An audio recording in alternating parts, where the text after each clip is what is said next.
figure, have it smiling, make it happy, and just write Muhammad underneath. That can't possibly be controversial, right?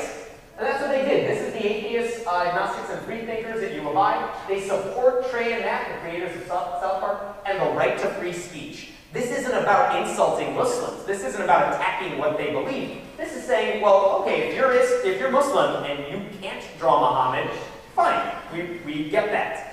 But we're not Muslim, and we think we have the right to draw. This isn't hate speech. This is a happy, smiling stick figure. So they drew it. And other campuses even, this is another picture of the same thing. Same picture, stick figure, labeled Muhammad. They wrote up their tolerance, not terror.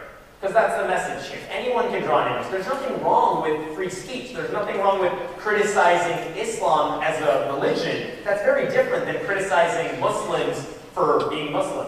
Because, that's not cool. You can attack you can attack the belief, but you don't want to attack the believer. And that's what this is about. Well, so they did this, and then the University of Madison, Wisconsin did the same thing. They went even a step further. They wrote an email to the Muslim group on campus and said, here's what we're doing. We want you to know why we're doing it, because we don't want you to get the wrong idea that this is some sort of attack against you guys. Here's why we're doing it. So they went out with chalk, they went around their campus, and they drew images of Muhammad. The Muslim group followed them as they did this and altered the images. And so taking that stick figure, here's what the Muslim group did, and you know what? I'll give them credit. I think it's kind of funny.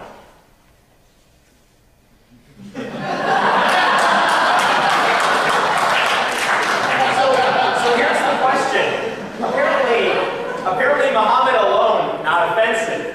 I'm sorry, that was offensive. This is apparently not offensive. So now it's a question of, well, where do you draw the line? I mean, I can understand if you draw a graphic depiction of Muhammad, okay, I can see how that could rub people the wrong way. How is that offensive to begin with? Okay, so then the guys in Wisconsin-Madison went a step further. They said, well, that's ridiculous. I mean, I don't know if that's vandalism. I don't really think that's vandalism, but they're altering these images. And the point was, we want to have a discussion about whether or not you can draw Muhammad. So they went around and were very clever about it. Is that offensive? That doesn't even mention his name. And there's this one. And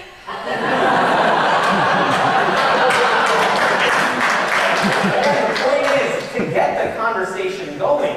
And what the nice thing about what these groups did is they said, okay, we're doing all this. This isn't just a random act out of nowhere. What subsequent groups ended up doing, and by the way, I should mention, when these atheist groups that were meeting on their campus, when they were debating whether or not they should do this, a lot of the members of the atheist group itself, the college students, said, I don't think this is the right thing to do. So they had an internal debate amongst their group members, and ultimately these groups sided saying, no, we want to do this. But they also said, the reason they had under this thing, we're going to have a meeting to debate whether or not drawing Muhammad is hate speech. Because that's what they were accused of for something like this. They were accused of committing hate crimes against Islam. Draw Muhammad Day, that's what they were doing. The group at Northwestern University in Evanston, Illinois, they had a thing called The Rock on campus. And it's one of these things that I remember when I was in high school living in that area, I took a tour of Northwestern. This is one of their points of pride. They want people to see this rock. And it's a thing where if you want to draw on the rock, you got to reserve this thing well in advance. And you can't reserve online. You got to stand by the rock and make sure everyone else leaves. Then it's yours for the day. So the atheist group at Northwestern stood by the rock. They made sure it was theirs securely. They painted it white.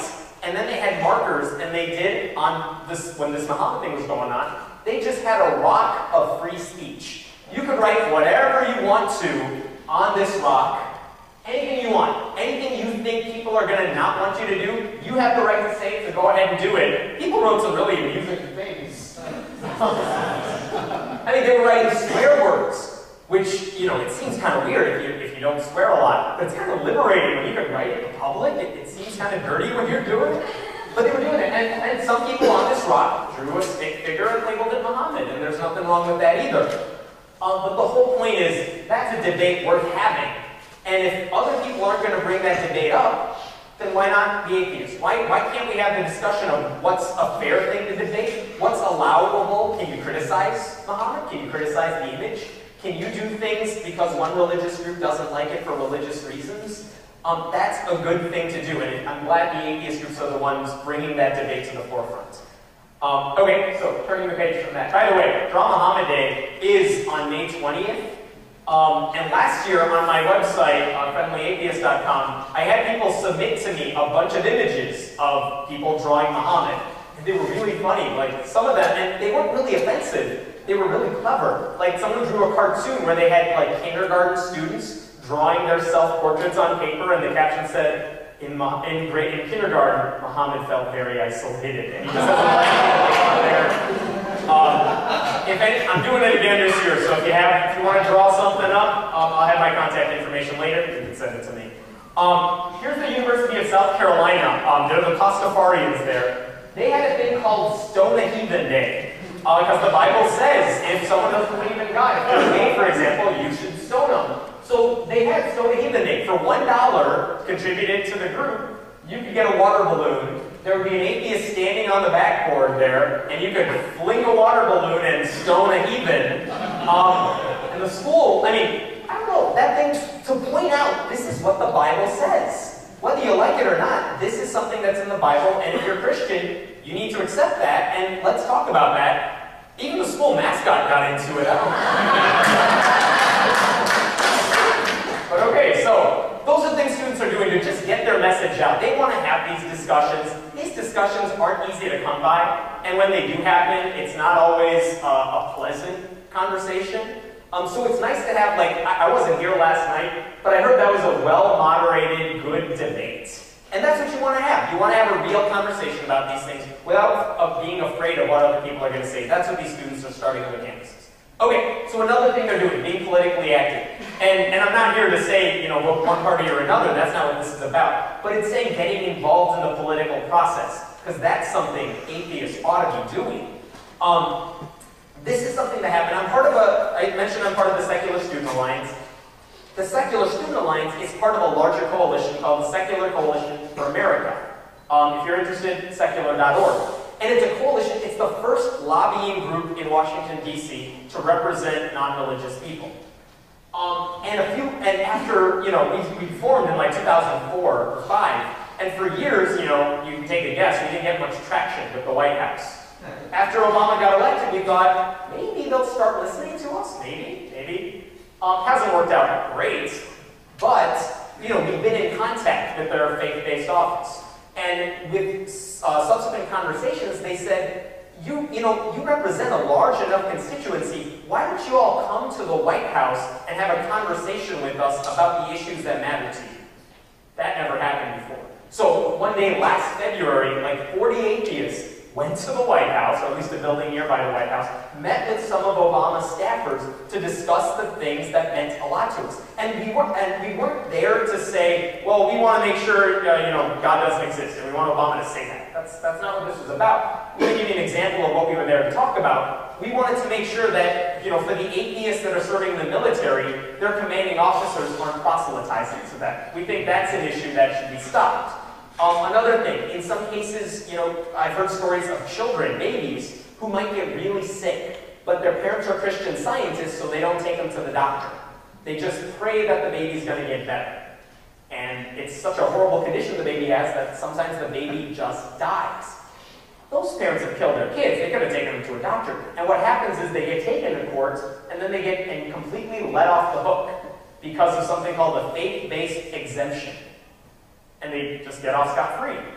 And we think there ought to be a national law that says you can't let religion get you off the hook when you do something like that. That's another thing we were fighting for. And the last thing we were fighting for is the whole Office of Faith-Based Initiatives. Why should churches get money when get federal money, taxpayer money, more money, when they're discriminating against gay people and atheists in their hiring? Those are the issues we were there to talk about. The reason I bring that up, this is something that because the SSA was involved in that, we were able to bring a lot of students to this meeting to the White House. And it got people so upset. This is Sean Hannity talking with Mike Huckabee about it. Administration officials meet with atheists. Like, not like taking what we say and making it policy. They just met with us. And that was a big deal to them. There's a Christian website called One News Now. Atheists invited to White House meeting. So, I don't know. People get really angry when they find out atheists are doing anything politically. Here's a more direct example. In North Carolina, this is our SSA group at the University of North Carolina, Greensboro, their city council prays before their city council meetings. And, you know, it's completely legal in their eyes. But it's not. It's always like a Christian prayer. And occasionally when it's not, it's like, it's a Jewish rabbi doing the prayer. Maybe that one token Muslim person to give that invocation. So what a couple of the students at the SSA Philly did, they went to those board meetings. They spoke out very calmly, without yelling, without wearing shirts saying, "We're atheists, screw all of you." You know, they went to the city council meetings. They said, this is why you should be praying before the invocation. If you want to pray, that's fine. Do it on your own time. Do it at home. Do it in your office before you get out here. But when we're having the city council meeting, that's not a time for you to, you know, have your church.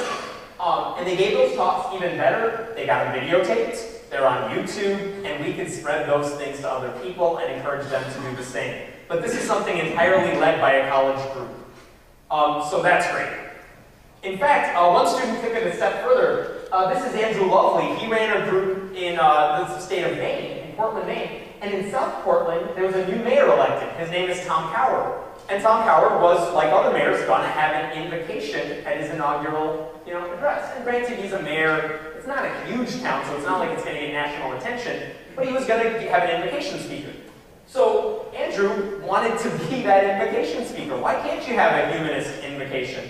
You know, why not? So Tom Coward said, that's a great idea. Come on in and do the invocation. So we had a college student do an open atheist giving the invocation for his inauguration address, which I think is pretty cool. And it's not just national or local politics. You can't really see him in this picture. That guy's name is Evan Park. He's the student body president at his college. Guess what college he goes to? Cal Lutheran. At a Lutheran university, they elected an atheist who was not shying. He wasn't shy about it. He wasn't hiding it. They elected him student body president. That's what we need more of. We need atheists getting involved in the political process, complaining about things in a calm but firm manner, and trying to get involved themselves, running for office, whether it's for your school or for a local city office or hopefully higher in the future. So, getting involved politically, that's an awesome thing. This is what I love about college students. They're really smart and they do things that no one's thought of before. So let me just give you some examples of students who are just really clever with how they handle religion on their campus. This is Jen McCright. She heard an Islamic imam say something like, the reason we had like an earthquake, I forgot where, but the reason there was a recent earthquake is because women are wearing revealing clothing. That's what he said, and therefore women should like wear the hijab, wear the veil, whatever. She said that's ridiculous, so she set up a Facebook event page and said, well, a week from now, women, everyone go wear revealing clothing and we'll cause the biggest earthquake in the world, and we'll call it Boomquake. And even Stephen Colbert joked about this, saying, like, okay, that's awesome. So, more power to her. And again, I love that it's just clever. It's not an attack on a person. It's not an attack on like Islam. It's an attack on foolish thinking, which I think we can all get on board with. So there you go. There's a, next story, there's a pastor, a preacher, who goes around to colleges across the country, and he's just there to talk. Anyone know his name? Brother Jim. Brother Jed, that's right, Brother Jed. Brother Jed goes on colleges across the country, and he's one of those brimstone, hellfire type of pastors. Everyone who's gay is going to hell. Anyone who's fornicated is going to hell. High five for hell. So, yeah, he's out there preaching. So, at the University of Oregon, they have a campus group that is huge. I mean, they have like 50, 60 people at their first meeting of the year. And what they did to break the ice is they put the people into random groups of like 4 or 5 people. They said, you guys go over there, you over there, you over there. We're going to give you all household objects, and we want you to create a religion.